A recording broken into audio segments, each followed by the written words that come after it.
All right, look what we've got here. Two offers going on right now, and those two are first, the customization for racing dollars on the new Porsche, and the other one, of course, is the instant servicing. So, I guess starting on this tier 5, I've done essentially a quarter way there, 25 or 26% complete. I can get the instant service on the car, so I guess no reason to run in red if that's the case. And we got the customization for racing dollars offer, so we'll burn some racing dollars in customization options here. So let's see, we'll get all the paint. So official paints are 50,000 racing dollars, and then the glossy paints are 40,000 racing dollars per color. And we got how many? 1, 2, 3, 4, 5, 6, 7, 8 of them. So that's kind of a, I always like the Arctic white. It's very clean paint. So 40, what did I say? 8 colors, right? So 40 times 8 would be what, 320? Right? So burn some 320,000 racing dollars. It's kind of a cool yellow. Green, it's okay. Blue, all right. And what I like to call the community pool teal. Alright, and matte black. Oh, look at that. That looks pretty sweet. I do like the matte color. Oh, that looks pretty nice. And then here's some matte white. And these are just slightly more pricier paint. Yeah, the orange looks pretty sweet as well. And then there are 5 matte paints, each for 60,000 racing dollars. So that's another 300,000 racing dollars burnt. And then we got the metallic finish. We got quite a few here, and each one is 80,000 racing dollars. By the way, depending on which, basically these are different, what I like to call the texture. You got matte texture, you got metallic, you got glossy, you got candy type of different textures. When you put vinyl on top of them, the textures are reflected in your vinyl as well. So one of the, of course, most dramatic example is this one, the chrome black. So when you put any extra vinyl on this, it kind of takes on this really shiny chromy texture underneath. So that's kind of cool. And of course, always the most expensive paint, the candy color, gold, apple, they don't call it red, and tangerine as opposed to orange. And yes, these are 100,000 racing dollars each, and there are 6 of them, so 600,000 racing dollars. So if you are relatively new to the game, then you probably don't want to burn all your racing dollars in these customization options. Just get the ones that you really think you might use. I would start with actually the vinyl packs that you might like. Numbers and alphabet, generally a good one to start off with, because like race cars have numbers on them, right? And sometimes we'll have names or team names and whatnot. So good thing to have. And then of course in Real Racing 3 you actually pay for sponsors. Sponsors don't pay you. so much for sponsoring. And of course yeah, so those are the vinyl packs. And then of course we got the rims. There's some cool rims. I like the Stalworth. That's pretty mean looking black rim on black tires. Pretty cool. And the rest of them do look pretty retro, like the Shield or Tangle. And then of course the last one, Mash, makes me think of bicycle. Pretty mean one at that, though. And then we got the sports rims. They're okay. I'm not a huge fan, but since I got cash to burn, we'll get them. So spindle looks pretty neat. And then of course racing, the Brute, that looks pretty bad, doesn't it? So racing ones are pretty cool. Like all of them are pretty nice looking, and of course they come at a price, 120,000 racing dollars per rim. So, and there are 5 of them. So yeah, that's like what, 600,000 racing dollars burnt there. And then ride height adjustment. They do not affect your car's performance. It's just for the looks. But you know, it's kind of fun to have the hydraulic bounce.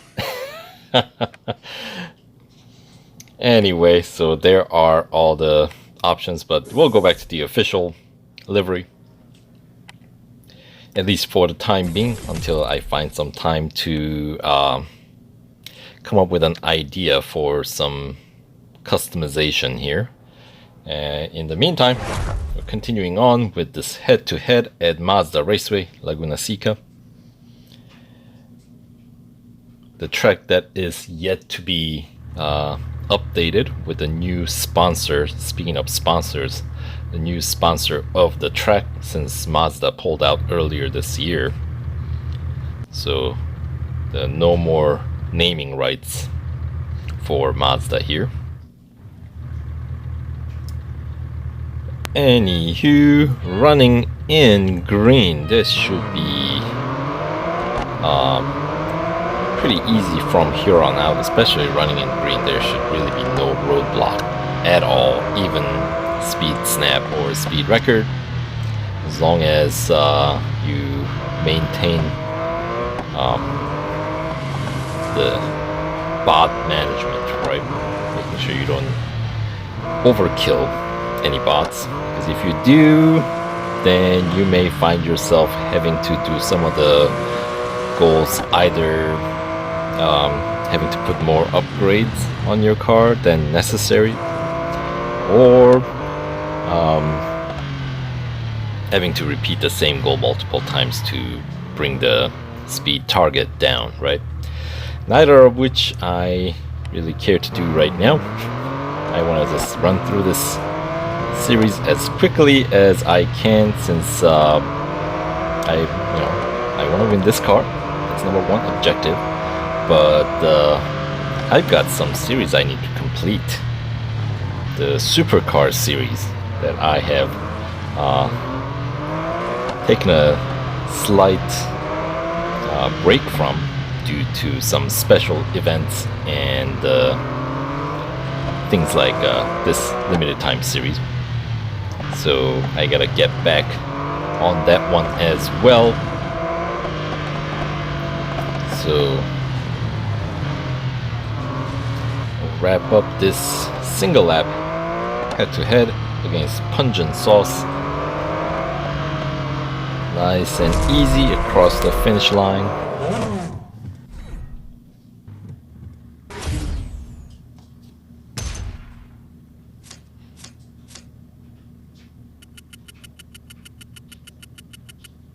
For the lap time of minute 45 and change. Obviously, that was pretty slow lap time. That's more like our opponent's lap time, right? We should be pretty darn close. Yep. About half a second difference between me and my opponent here. And that takes out, what, about 4.5 service bars. So this is a good way to learn how many service bars, I guess, different tracks take out on your car for however many laps. Because, you know, obviously that was a relatively clean lap. not any major collisions or spending a whole lot of time off track. So yeah, so moving on. Up next we got autocross at Daytona. It's gonna be at the road course, so we're gonna get about a minute. Yep, that's about yeah, and none of the autocrosses at Daytona are really short. They're pretty extensive. They cover a pretty big chunk of the track. And so Daytona is just not a very good track for if you want to do any kind of what would you call it, team challenges, like what do they call it, the autocross annihilations. The best one is generally the Catalunya Club, because that takes anywhere between, depending on the car, but even when you're running in red, you can generally set your time around like 12-13 seconds depending on the upgrade, but sometimes bots will be like 15-16 seconds range, which means you always have a guaranteed win even when you're, you know, totally messing up. So, and most importantly, it's a really short race, so that's a good way to kind of accumulate quite a few quick wins if you're interested in those type of events. So stay away from Daytona for that kind of purpose.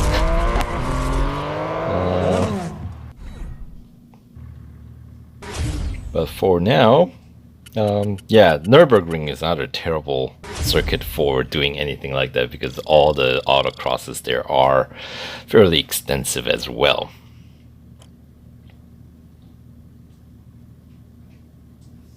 So event number 2 here in tier 5 done. So that took out, yeah, 2.5 service bars just for an autocross. That's a lot, I would say. But then again, we were driving the car for a minute, so that makes sense, since that is entirely driven by how much distance your car covers, right? So let's move on to close out this tier 5 with the cup race. And it's gonna be at Hong Kong circuit. 3-lapper. PR required is 45 even.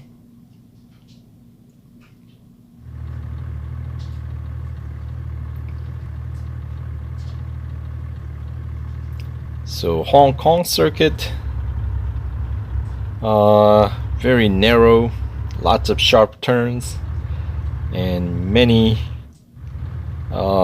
racers don't really care for this track from what I understand. But I actually enjoy the track because it's different and I like variety. So alright, the first hairpin pretty clean, I would say. No major crashes. I think I made a little bit of contact, but you know, with that much traffic congestion, it's almost impossible to not make any contact at all and try to come out at a respectable rank. So, yeah, you have to win. You got 3 laps to do it, so perhaps even if I didn't come out as far up ahead in the beginning, perhaps I would have had more time to catch up, but for now, getting up to the first place relatively quick in this 3-lapper race.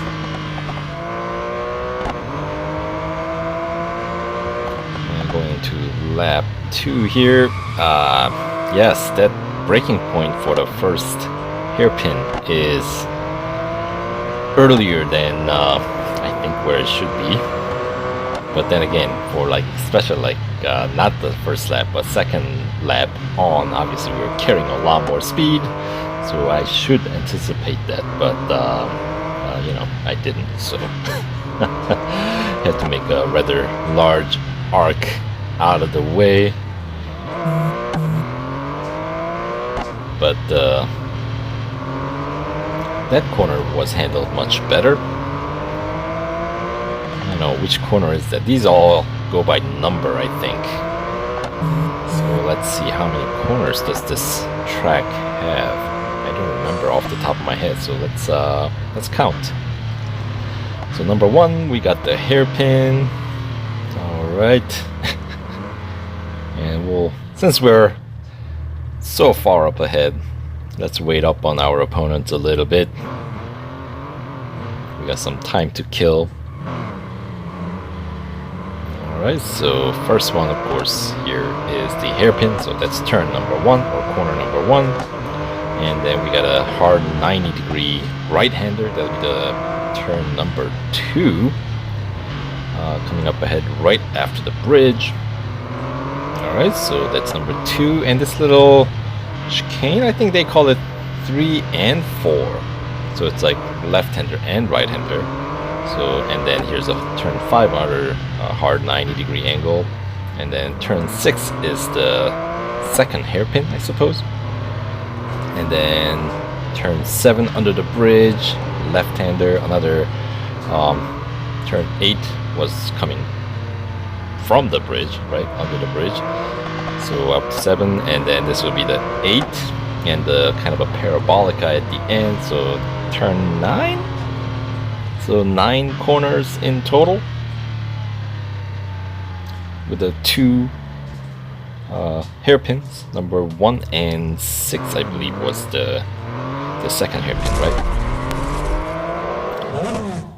Anywho, 3 minutes and 27 seconds and change for 3 laps. Of course, I did take my sweet time at the beginning of the last lap. But we can have a look at the lap time and see what kind of best lap I got. Like the lap number 2, I think I did okay. I just messed up at the very beginning. So 53 seconds for the best lap, so alright. And 4.5 bars, the service bars taken out for 3 laps here. So that means each lap takes about maybe 1 bar, 1 service bar, so pretty short track. Good bit shorter than the New York circuit, I would say. Anyway, unlocks the next tier, tier 6. So let's keep on moving. See you in tier 6.